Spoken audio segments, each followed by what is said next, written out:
Blogger মায়ের মেয়ে বলে কথা, একটুখানি এক্সপেরিমেন্টাল না হলে কি হয়। আমার মেয়ের অবস্থা দেখেন, সে কিন্তু কফি দিয়ে আজকে কোল্ড কফি বানাবে, তার জন্য সে একেবারে বসে গেছে ব্লেন্ডার ছাড়াই কিভাবে এই কোল্ড কফি বানানো যায়। সেই জন্য চায়ের চাকনি দিয়ে সে কিন্তু কফি আর পানি মিশায়ে একদম সুন্দর একটা মিশ্রণ বানায় ফেলছে, সাথে একটু চিনি দিয়েছিল।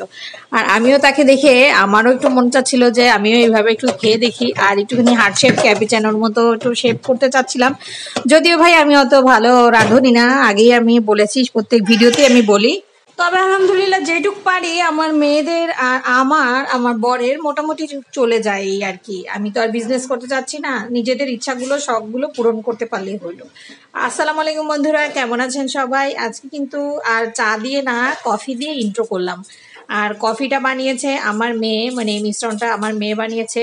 একসময় যখন করোনা ছিল তখন কিন্তু ডালগোনা কফিটা খুব বেশি প্রচলন ছিল, আর সেটাই এখন কোল্ড কফি হয়ে গেছে, কিংবা আমরা যে ক্যাপিচিনো কফিটা খাই সেটাকেই আমরা এখন বুঝি।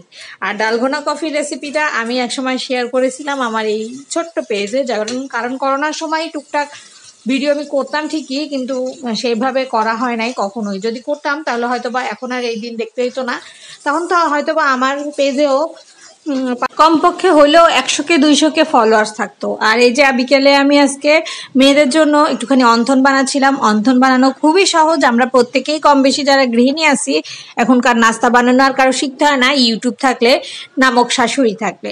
আর এই যে আমি আজকে অন্থনগুলো বানিয়ে নিলাম, আর এইভাবে অন্থনটা খুবই সহজে বানিয়ে নিয়েছি, আর খেতেও কিন্তু ভীষণ মজা হয়েছে। মেয়েরা বলছে আম্মু খুবই মজা হয়েছে, আর খুব অল্প সময়ের মধ্যে বানাইছি।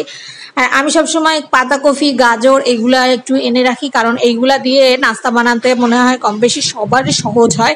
পাতাকপি, গাজর আর আলু এই তিন থাকলে আমার মনে হয় যে কোনো নাস্তায় খুব সহজেই বানানো যায়। আর যদি থাকে একটু চিকেন আর যে কোনো একটা মশলা।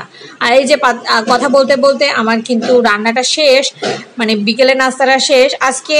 আর এই কিছুই করব না, এটাই দেখাবো, কারণ আজকে আমি একটু ব্যস্ত ছিলাম। আজকে নতুন একটা সুন্দর পটল দিয়ে একটা রেসিপি আপনাদের সাথে শেয়ার করব সামনের দিন ইনশাল্লাহ। আজকে আর সময় নেই, মেয়েকে আনতে যাইতে হবে। আর অবশ্যই আপনারা যারা যারা আসেন এই অন্থনটা বাচ্চাদের বানিয়ে খাবে বা দেবেন, ওরা কিন্তু বিকেলে নাস্তায় খুব ভালোই খাবে। অল্প সময়ের মধ্যে আপনি বানিয়ে ফেলতে পারবেন, বেশি একটা ঝামেলা হবে না, শুধু রুটিগুলো বেলতে যে ঝামেলা, আর বাদ বাকিটা মোটামুটি অনেক সহজেই হয়ে যায়।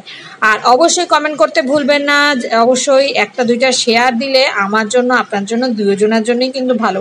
সবাই ভালো থাকবেন, সুস্থ থাকবেন, আর আমার জন্য বেশি বেশি করে দোয়া করবেন যাতে আমি সফল হতে পারি। আল্লাহ হাফেজ।